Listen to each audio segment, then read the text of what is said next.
Alright, Talk Tuesday on Kababayan LA. We're having a recap of the Golden Globes ginanap po last Sunday, and for the very first time, thanks to our very special guest this afternoon, I was there. I experienced it on hand, and we're going to be talking a lot more about that today on the show. Pero bago ang lahat, ito po ang aming imbitasyon sa inyo na magtungo sa Taiwan. Magsama-sama po tayo doon. Napakaraming tourist attractions. Napapanood po natin yan sa mga Taiwan drama na pinapalabas dito sa LA18. And you have a chance to go there with yours truly. At the end of the tour, we're going to give you a CD, DVD of our memories together. On Wednesday, we're going to be formally launching that. Pero alam ko marami na po kayong mga commercials na napapanood tungkol dyan. So call your travel agent now to get the packages para po makasama sa amin sa Taiwan. This afternoon, kasama natin Hollywood Foreign Press Association Filipino members, the only husband and wife team there, Janet Nepales and Ruben Nepales.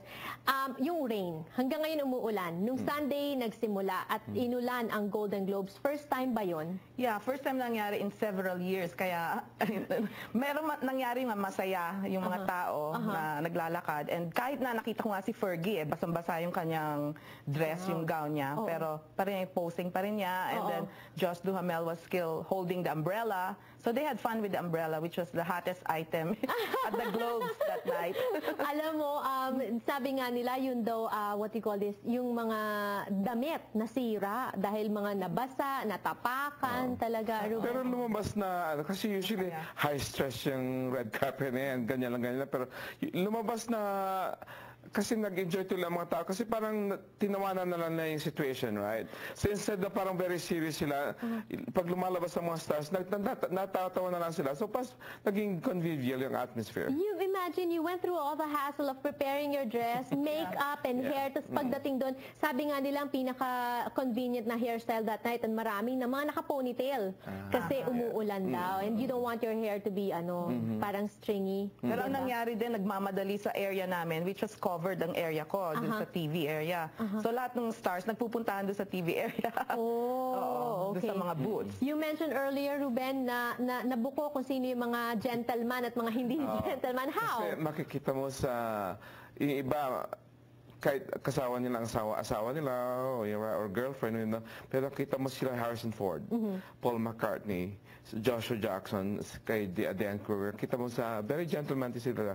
Talagang sila ang humawak, kahit stars din sila, sila ang humawak talaga sa umbrella sa mga asawa nila or girlfriend.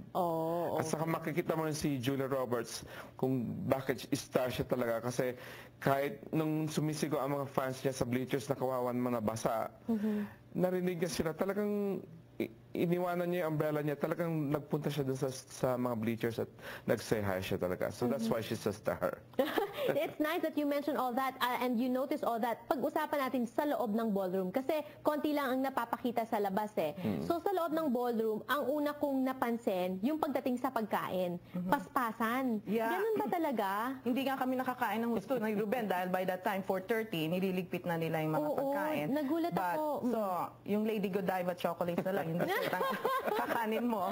But there's food in the bar. So most of the people went to the bar and got some finger foods and fresh fruits and some desserts. Nagulat ako na pagkalapag ng pagkain, you have 15 minutes.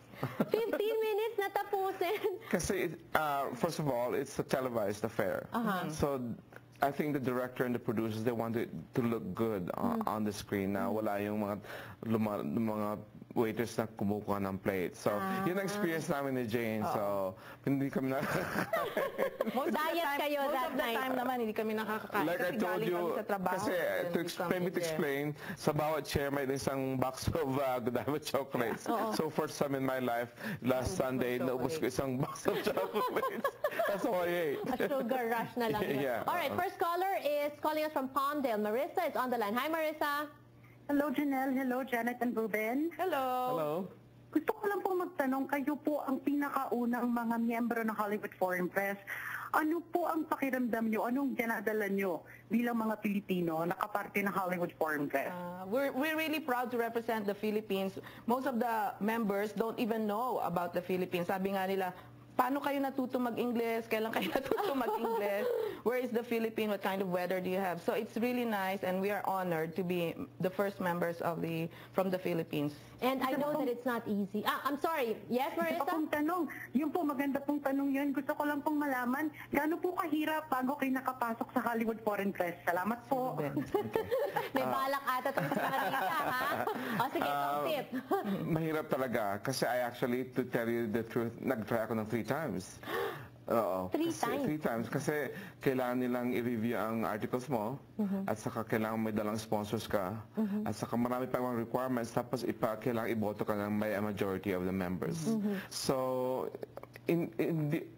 siguro karamihan hindi nakaka-get in on the first try. Yeah. So, nung nag-get in ako, talagang it's an honor to represent the Philippines. Of course. Kasi imagine after 60 plus years ngayon lang nagkaroon ng members from the Philippines. Exactly. And once you're in, you're in. Yeah. Yun ang joke nila na we're sorry, You can't you can get out. Yun ang joke nila sa amin nung nakapasok kami.